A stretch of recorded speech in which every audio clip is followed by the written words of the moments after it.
So good evening everyone. Let's start with your chapter number 8. ठीक है, chapter number 8 के सिर्फ 2 पॉइंट्स बच गए थे अपने. Causes of poverty in India और क्या मेजर्स है कि ये जो गरीबी है, पहले तो गरीबी के कारण क्या है और ये गरीबी के जो कारण है इसको खत्म कैसे करेंगे, इरेडिकेट कैसे करेंगे. सिर्फ ये 2 पॉइंट बचे. ठीक है, now what are the causes. पहले एक बार पॉइंट समझो, फिर वो पॉइंट्स को लर्न करने की मेमोरी टेक्निक देती हूँ. ठीक है, नाउ क्या कॉजेज होंगे पॉवर्टी को हटाने के. व्हाट आर द हटाने नहीं, sorry, what are the causes. Poverty जो है, गरीबी जो है, ये होने के कारण क्या क्या, इसके पीछे क्या कारण है. एक तो सबसे पहला कारण है कि पॉपुलेशन एक्सप्लोड हो गया, खूब पॉपुलेशन बढ़ रहा है जिसके कारण गरीबी भी बढ़ रही है. इतने लोग हैं मार्केट में कि उनको जॉब भी नहीं मिल रहा है. पॉपुलेशन बहुत ज्यादा बढ़ रहा है मतलब जॉब भी बहुत कम है. ठीक है, अंडर एम्प्लॉयमेंट है या अनएम्प्लॉयमेंट बहुत ज्यादा बढ़ रहा है. रीजनल इम्बैलेंस बन रहा है, हर कोई मुंबई दिल्ली कोलकाता चेन्नई में जाना चाह रहा है. ठीक है, रीजनल इम्बैलेंस है. कुछ स्टेट्स के पास में तो पैसे ही नहीं है, इतनी ज्यादा गरीबी है वहां पे. जैसे कि छत्तीसगढ़, हाईएस्ट गरीबी. अपन ने आज मॉर्निंग के सेशन में ही पढ़ा था कि 39.9% जो गरीबी है, मैक्सिमम पॉवर्टी वहीं पर है. सबसे लोवेस्ट केरला में थी. यस और नो, याद आ रहा है एवरीवन लास्ट लेक्चर. तो रीजनल इम्बैलेंस होना भी एक रीजन है पॉवर्टी का. ये एरियाज में बहुत ज्यादा गरीबी है और कुछ स्टेट्स ऐसे हैं जहाँ पे बिल्कुल भी पॉवर्टी नहीं, मतलब जो लो लेवल है पॉवर्टी का. जैसे अपने महाराष्ट्र में सिर्फ 17.4% है, लेकिन अगर आप छत्तीसगढ़ देखोगे तो 39.9% है यार वहां पे पॉवर्टी. डन. इकोनॉमी में जो ग्रोथ रेट है वो ही बहुत स्लो हो रहा है, स्लो इकोनॉमिक ग्रोथ हो रहा है. तुम्हारी इंडिया की इकोनॉमी बहुत धीरे धीरे बढ़ रही है, वो भी एक रीजन है गरीबी का. इन्फ्लेशन बहुत ज्यादा बढ़ रहा है. इकोनॉमिक इनइक्वालिटीज बहुत ज्यादा बढ़ रही है. इकोनॉमिक इनइक्वालिटीज मतलब इकोनॉमिक वाइज सोचना, अभी पैसों के वाइज सोचना, पैसे से रिलेटेड सोचना कि भाई इनकम बहुत ज्यादा बढ़ रहा है. ठीक है, कुछ एरियाज में बहुत ज्यादा इनकम है और बाकी में इनकम ही नहीं है. असेट नहीं है, जमीनें नहीं है, लैंड होल्डिंग्स नहीं है. ठीक है, एग्रीकल्चर नहीं है, क्रेडिट फैसिलिटीज नहीं है, खर्चा करने के लिए, कंज्यूम करने के लिए, मतलब अपने खुद के ऊपर भी खर्चा करने के लिए, 2 वक्त की रोटी के लिए भी पैसे नहीं है. कंजम्पशन एक्सपेंडिचर, ये सारी चीजें, इसमें इनइक्वालिटीज है गाइस. ठीक है, ऑब्वियसली रीजनल इम्बैलेंस के बाद में इकोनॉमिक इनइक्वालिटीज अपने आप याद आना चाहिए. रीजन में ही इम्बैलेंस है and that is your economic inequalities, nothing else. ठीक है, ओके. इन्फ्लेशन, महंगाई बहुत ज्यादा बढ़ रही है. अभी महंगाई बहुत ज्यादा बढ़ रही है तो क्या हो रहा है, प्राइसेस बहुत ज्यादा कंटिन्यूस प्राइसेस बढ़ते जा रहे हैं. प्राइसेस बढ़ रहे हैं तो पहले जो जितना सामान हम 100 रुपए में ले पाते थे, आज हमें 500 रुपए लग रहे वो सामान के. Yes sir no. Purchasing power कम हो गई इंसान की. आज 100 रुपए में उतना सामान नहीं आता, उससे आधा ही सामान आता है. पहले 100 में इतना आता था तो अभी 100 में आधा ही सामान आता है. परचेजिंग पावर कम हो गई हमारी. फूड क्राइसिस हो गया है. Okay, inaccessibility to infrastructure facilities, ये भी रीजनल इम्बैलेंस का जो पॉइंट है इसी से कोरिलेट करना.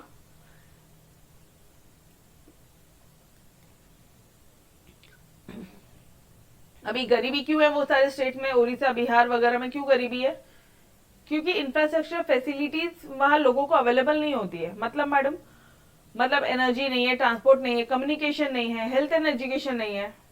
यस और नो. ठीक है, एंड लास्टली आप ये बोल सकते हो, अभी मुझे एक बात बताओ, इंफ्रास्ट्रक्चर फैसिलिटी नहीं है, चलो लेट्स टेक एन एग्जांपल. क्या तुम वर्क फ्रॉम होम अपने गांव में जाके करना पसंद करोगे. मैडम वहां तो लाइट ही नहीं रहती है, इंटरनेट कनेक्शन ही नहीं आता है. जब यही सारी बेसिक नेसेसिटीज नहीं है तो वहां पे क्या कमाई होगी. Getting me everyone.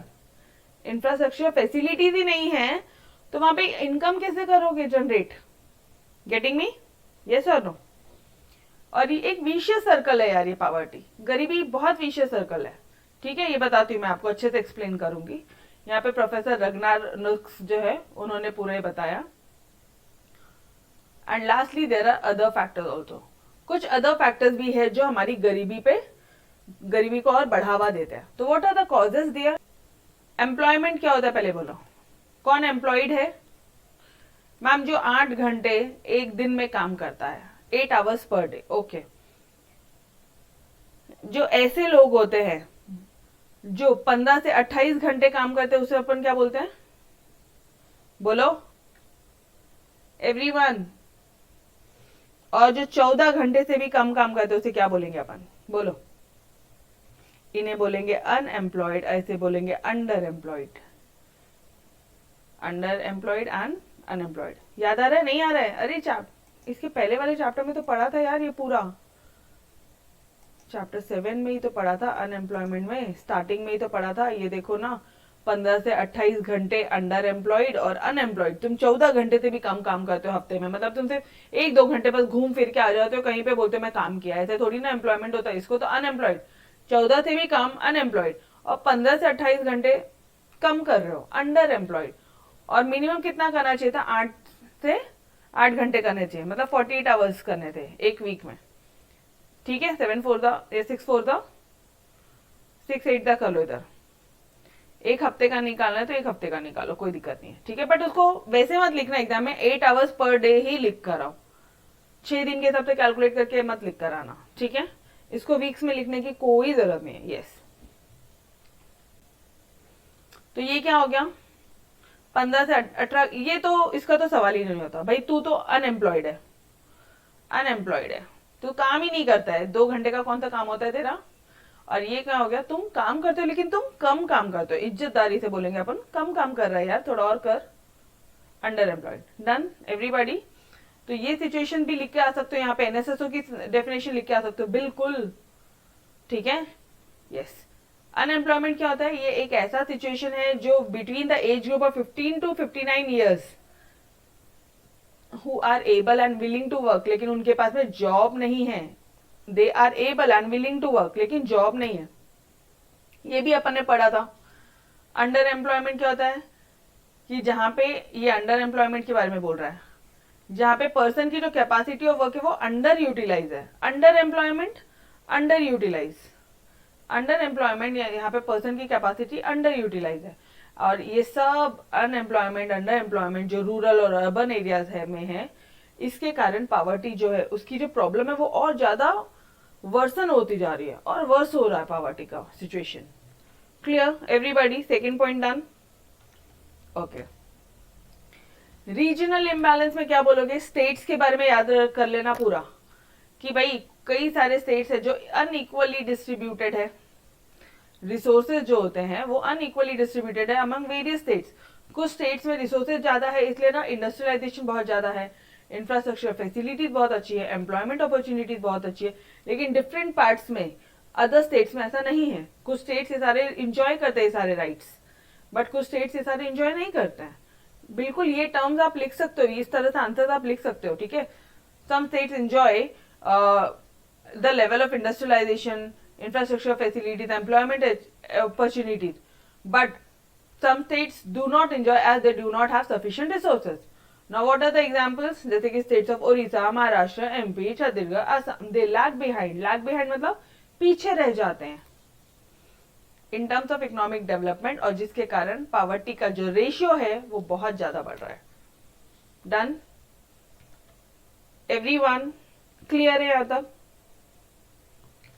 एकदम स्मूथ, जो आपके माइंड में आ रहा है ना आप वही लिख रहे हो। ठीक है, इकोनॉमिक ग्रोथ स्लो क्यों है?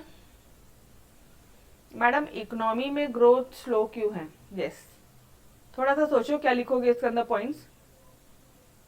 Why there is slow economic growth in the country?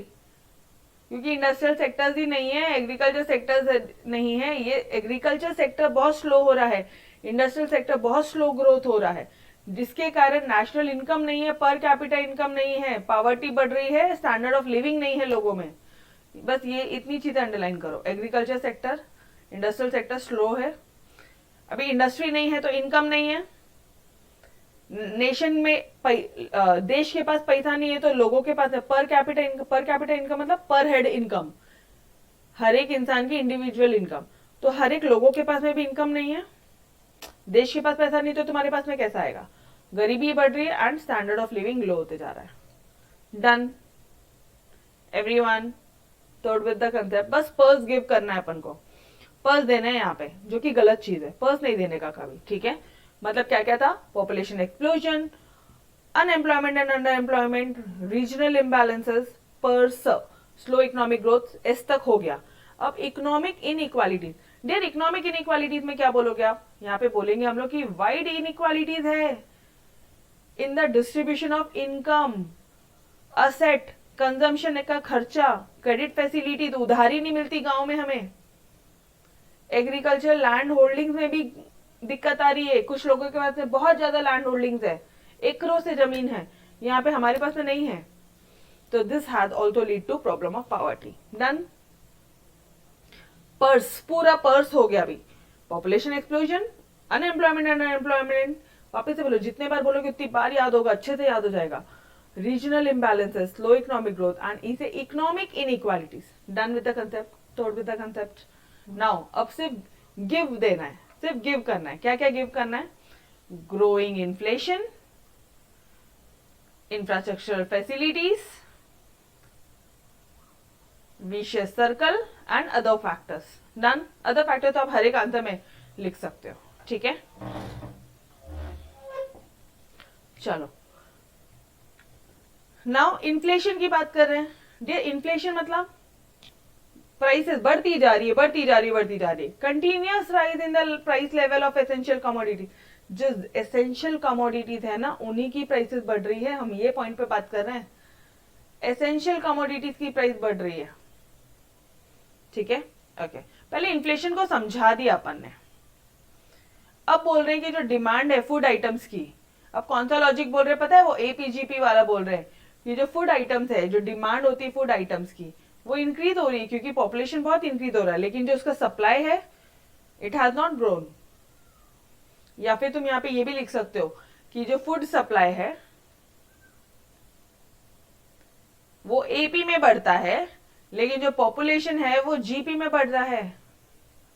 Yes guys, लिख कर आओ ना, सारी चीजें आती तो है, ये एक ऐसा चैप्टर है जिसमें आप सारे पॉइंट्स शुरुआत के 3-4 चैप्टर के पूरे मर्ज कर सकते हो। डन, याद आ रहा है, पॉपुलेशन जो है वो डबल बढ़ती है लेकिन फूड सप्लाई सिंगल बढ़ रहा है, ये मल्टीपल्स ऑफ 2 है तो ये +1 +1 +1 +1 बढ़ रहा है।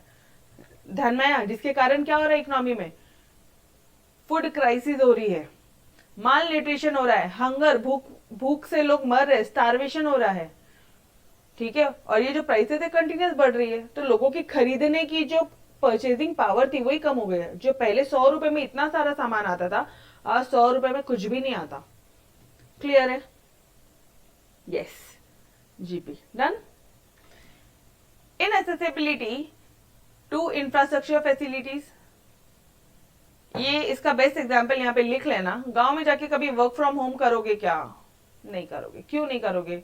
मैडम एनर्जी नहीं है, ट्रांसपोर्ट नहीं है, कम्युनिकेशन नहीं है, हेल्थ नहीं है, एजुकेशन नहीं है, ठीक है। These are inaccessible to the poor due to lack of purchasing power. अब उनकी खरीदने की ताकत ही नहीं है, परचेजिंग पावर ही कम है, तो ये सारी चीजें वहां पे इनएक्सेसिबल है। डन। तो गांव में सारी फैसिलिटीज ही नहीं होती है क्योंकि बहुत रेयर लोग होते हैं जो वाईफाई कनेक्शन घर पे लगवाते हैं, ठीक है। तो they are unable to satisfy their basic needs and enjoy reasonable standard of living. जो मिनिमम जितना स्टैंडर्ड ऑफ लिविंग होना चाहिए वो भी लोग एंजॉय नहीं कर सकते, which contributes to problem of poverty. Clear है? GI क्लियर है? Growing population and inaccessibility to infrastructure facilities, inaccessibility to infrastructure facilities. Done, पक्का। Now comes your vicious circle. अब ये आंसर कैसे पढ़ना बताती हूँ। ये ना कई बार आपको 3 से 4 मार्क के लिए ना शॉर्ट नोट पे पूछा जाता है, शॉर्ट नोट पूछा जाता है, जस्टिफिकेशन पूछा जाता है। किन्होंने दिया ये कंसेप्ट, किन्होंने एक्सप्लेन किया? रैगनार नुक्स ने। क्या बताया उन्होंने कि अगर देश के पास में पैसा नहीं है ना तो तुम्हारे पास में भी पैसा नहीं है, और तुम्हारे पास में पैसा नहीं है तो तुम कुछ पैसा सेव नहीं कर पाओगे, सेविंग नहीं होगी तो कुछ जमा नहीं होगा, कुछ कैपिटल फॉर्म नहीं होगा, कुछ पैसा जमा नहीं होगा, कैपिटल फॉर्मेशन नहीं होगा। कैपिटल जब फॉर्मेशन नहीं हो रहा है तो इन्वेस्टमेंट नहीं करोगे तुम किसी भी कंपनी में, जैसा ना, अरे तुम्हारे पास में पैसा होगा तभी तो तुम किसी कंपनी के शेयर वेयर में इन्वेस्ट करोगे, या खुद का धंधा लगाओगे, खुद का बिजनेस ओपन करोगे। कैपिटल नहीं है तुम्हारे पास में, इन्वेस्टमेंट भी नहीं करोगे। इन्वेस्टमेंट नहीं करोगे, कुछ गुड्स का प्रोडक्शन ही नहीं होगा, या खुद के बिजनेस में या ओन बिजनेस में इन्वेस्ट कर रहे हो, या दूसरों के बिजनेस में, अदर बिजनेस में इन्वेस्ट करो, इन्वेस्टमेंट तो कर रहे हो। अगर इन्वेस्टमेंट ही नहीं होगा तो ना खुद कुछ गुड्स का प्रोडक्शन करोगे, ना ये दूसरा बिजनेस रिलायंस कंपनी कुछ गुड्स का प्रोडक्शन कर पाएगी, क्योंकि उनके पास पैसा नहीं जाएगा। उनके पास उनका प्रोडक्शन नहीं होगा तो एम्प्लॉयमेंट कहां से मिलेगा? क्यों रिलायंस कंपनी किसी को नौकरी पे रखेगी? क्यों जॉब पे रखेगी डियर? एम्प्लॉयमेंट भी नहीं है, और जॉब नहीं है तो वापस से नेशनल इनकम नहीं है। This is known as a vicious circle. किसने पूछा था मुझसे? सानिया ने पूछा था। सानिया, ये जो सर्कल है चलता ही जाएगा, ये सर्कल चलता ही जाएगा। वापस से देखना, जॉब नहीं है, शुरुआत कर, जॉब नहीं है, इनकम नहीं है, देश के पास इनकम नहीं है, तेरे पास में पर कैपिटल इनकम नहीं है। पर कैपिटल इनकम नहीं है तो तुम कुछ सेविंग नहीं करोगे, कैपिटल फॉर्मेशन नहीं होगा, इन्वेस्टमेंट नहीं होगा, प्रोडक्शन नहीं होगा, फिर जॉब नहीं मिलेगी। जैसे कोविड के टाइम पे जॉब से क्यों निकाला? क्योंकि गुड्स का प्रोडक्शन ही नहीं था, प्रोडक्शन ही बंद कर दिया था, इसलिए तो जॉब से निकाल दिया था लोगों को। यस और नो? डन। अब इसी सर्कल को आपने खुद के वर्ड्स में लिखना है। He argued that the operation of vicious circle, vicious मतलब terrible circle of poverty has trapped Indians into miseries.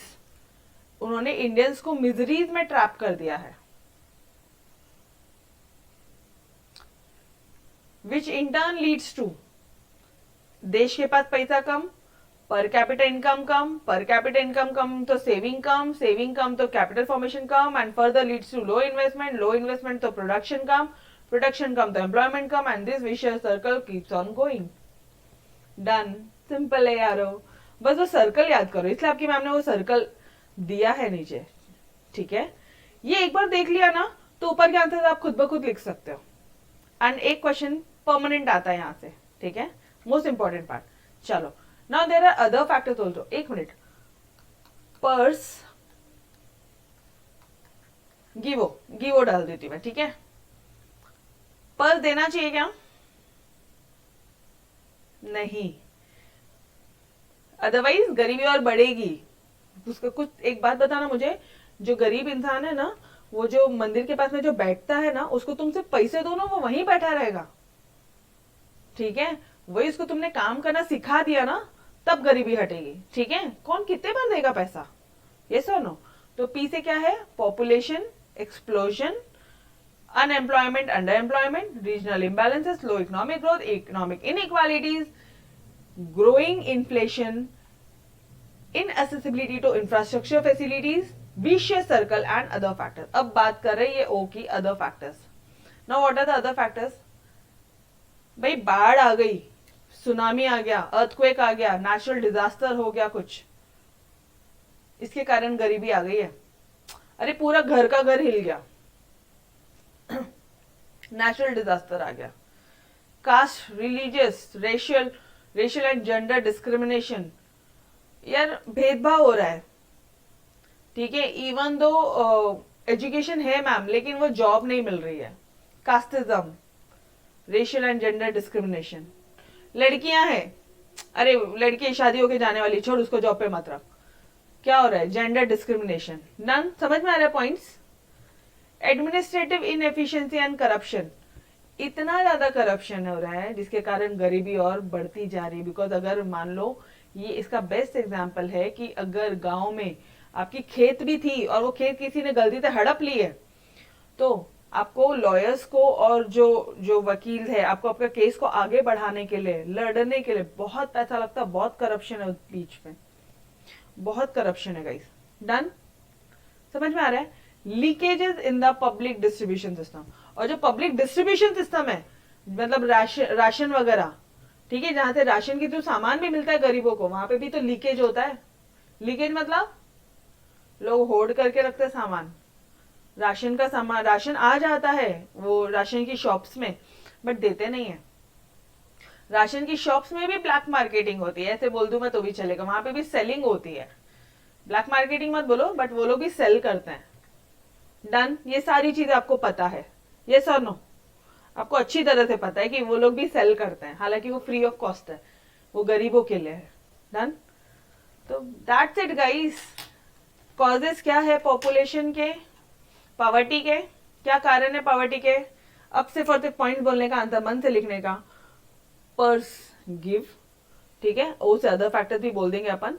Population explosion, मेरे साथ साथ बोलो तभी लर्न होगा। पॉपुलेशन एक्सप्लोजन, एक्सप्लोड हुआ, उसके बाद में अनएम्प्लॉयमेंट है, जॉब नहीं है, अंडर एम्प्लॉयमेंट है, ठीक है, वहां पे नेशनल सैंपल सर्वे ऑर्गेनाइजेशन वाला पूरा पॉइंट लिख के आना। फिर इकोनॉमी में ग्रोथ स्लो है, पर्स रीजनल इम्बैलेंस है, इकोनॉमिक इनइक्वालिटीज है, उसके बाद में ग्रोइंग इन्फ्लेशन है, इन एसेसिबिलिटी टू इंफ्रास्ट्रक्चर फैसिलिटीज है, तुम गांव में जाके वर्क फ्रॉम होम नहीं कर सकते। क्यों नहीं कर सकते? एनर्जी नहीं, कम्युनिकेशन नहीं, ट्रांसपोर्ट नहीं है, कितनी सारी दिक्कत है, ठीक है। पहुंच भी गए तो आओगे कैसे वापस? टाइम पे नहीं आ पाओगे जब ऑफिस में बुलाया तो, ठीक है। फिर गिव हो गया अपना vicious circle, and also other factor. Done everybody? चलो, now few more points, 2 points और बाकी है जो ऐसी एक्स्ट्रा थे आपकी बुक में, वो मैंने नोट डाउन ले लिया आपके नोट्स में। इफेक्ट्स क्या है पॉवर्टी के? गरीबी हो रही है तो उसकी इफेक्ट्स क्या है? तो डियर, इसके ना 2 इफेक्ट्स है। एक है इकोनॉमिक वाइज बहुत इफेक्ट हो रहा है, और एक सोशल इम्पैक्ट बहुत पड़ रहा है। गरीबी के 2 इफेक्ट है, एक है इकोनॉमिक और एक है सोशल। इकोनॉमिक इम्पैक्ट क्या पड़ रहा है कि इकोनॉमी का जो, कंट्री का जो इकोनॉमिक प्रोग्रेस है ना, वही बहुत कम हो रहा है, स्लो डाउन हो गया। पैसे से रिलेटेड बात करना है यहाँ पे। नेशनल इनकम कम हो गई है, पर कैपिटल इनकम कम हो गया है, इसके कारण सेविंग कम, इन्वेस्टमेंट कम, कैपिटल फॉर्मेशन कम। विशियस सर्कल है वो, और कुछ नहीं है, ठीक है। Concentration of economic power in the hands of few, जिसके कारण अनइक्वल अपॉर्चुनिटी है। कुछ लोगों के पास में जो अमीर है वो और अमीर बढ़ते जा रहे हैं, और अमीर बन रहे हैं, और जो गरीब है वो और गरीब बन रहा है। क्यों? क्योंकि उनके पास में जो इकोनॉमिक पावर है ना, वो सिर्फ कुछ लोगों के पास में ही ज्यादा कंसंट्रेट होती जा रही है। पैसा उन्हीं के पास में ज्यादा आ रहा है, क्योंकि उनका अच्छा खासा बिजनेस है, ठीक है। ओके, जैसे ये लॉकडाउन के टाइम पे अमेजोन एंड फ्लिपकार्ट, लोगों ने शॉप जाना बंद कर दिए थे, सब ऑनलाइन परचेजिंग कर रहे थे, यस और नो? इतना इंक्रीज हुआ, उनके रैपिड इंक्रीज हुआ है और उनके टर्नओवर में जिसकी कोई हाइट नहीं। समझ में आ रहा है कंसेप्ट एवरीबॉडी? कंसेप्ट समझा? यस। Rise in subsidies. अच्छा, अब इकोनॉमिक में एक और इफेक्ट हुआ कि गवर्नमेंट का खर्चा बढ़ गया। गवर्नमेंट का खर्चा कैसे बढ़ा मैडम? अरे गवर्नमेंट आपको सब्सिडी दे रही थी ना लॉकडाउन के टाइम पे, देखो जरा कितनी सारी सब्सिडीज मिली, कितने जगह फ्री राशन बांटे गए, अनाज तेल वगैरह सब बांटा गया। अरे मुंबई में तो मैंने खुद ने देखा है, बहुत सुना है मेरी फ्रेंड सर्कल से, ये सानो इनफैक्ट गांव में भी मिला ही होगा। Rise in subsidies for poor, ठीक है। Increase in the government expenditure on welfare program, जिसके कारण मिस अलोकेशन हो रहा है रिसोर्सेज में। तो यहां तक तो हो गई सारी पैसे रिलेटेड बात। तुम्हारे पास पैसे नहीं है, गवर्नमेंट के पास, गवर्नमेंट का खर्चा बढ़ रहा है, तुम्हारे पास गरीबी बढ़ रही है, तुम्हारे पास पैसा नहीं है, और यहाँ पे गवर्नमेंट का भी खर्चा बढ़ रहा है, तुम्हारा गवर्नमेंट का मिलके इकोनॉमिक इफेक्ट बोला आपने, ठीक है। सोशल इफेक्ट्स में क्या बोलोगे? सोसाइटी वाइज, सोसाइटी की नजर से देखो क्या इफेक्ट हो रहे हैं मैम? हालत नहीं होती है, मतलब स्टैंडर्ड ऑफ लिविंग वैसा नहीं है, क्लास कॉन्फ्लिक्ट होता है, लड़ाई हो जाती है कई बार रिच और पुअर में, अगर आप एक सोसाइटी में रह रहे हो तो। एंटी सोशल और एंटी नेशनल एक्टिविटीज बहुत ज्यादा बढ़ रही है। मतलब क्या हो रहा है? Anti social and anti national activities क्या होती है? बोलो, ये क्या हो रही है? अरे लूट मार, चोरी वगैरह, ये सब बहुत ज्यादा बढ़ रहा है, जो नहीं होना चाहिए था, ठीक है। रिच और पुअर के बीच में कॉन्फ्लिक्ट बहुत ज्यादा बढ़ रहा है। मतलब अगर अब यू एंड योर नेबर्स, अगर आपके नेबर्स बहुत रिच हो रहे हैं, ठीक है, एंड आपके पास वो उतना नहीं है, तो ऑब्वियसली एक कॉन्फ्लिक्ट राइज हो जाएगा। डन, समझ में आ रहा है कंसेप्ट? अच्छा, और क्या हो सकता है? सोशल, सोसाइटी वाइज, सोसाइटी की नजर से देखना आंसर को, और फिर लिखना। इकोनॉमिक में आप पैसे से रिलेटेड सोचोगे यहाँ पे, और यहाँ पे आप सोसाइटी की नजर से सोचोगे, ठीक है। In order to prevent the occurrence of ill effects of poverty, it is essential कि government to undertake measures various measures to eradicate it, government ने बहुत सारे मेजर्स लेने चाहिए कि ये गरीबी को हटाए। ठीक है, तो अब नेक्स्ट पॉइंट आ जाएगा अपना कि गवर्नमेंट ने क्या मेजर्स लिए हैं ये गरीबी को हटाने के लिए। Done everybody, toward with the concept, yes, okay, तो we will stop till here, मिलते हैं नेक्स्ट लेक्चर में, तो तब तक के लिए अलविदा। ये बस अभी एक ही पॉइंट बचा है, तो ये पॉइंट अपन शांति से, शिद्दत से, अच्छी तरह से नेक्स्ट लेक्चर में करते हैं, ठीक है, फुल फ्लेश वे में, राइट, यस, चलो, तो bye bye everyone, take care, खुदा हाफिज, बाय बाय।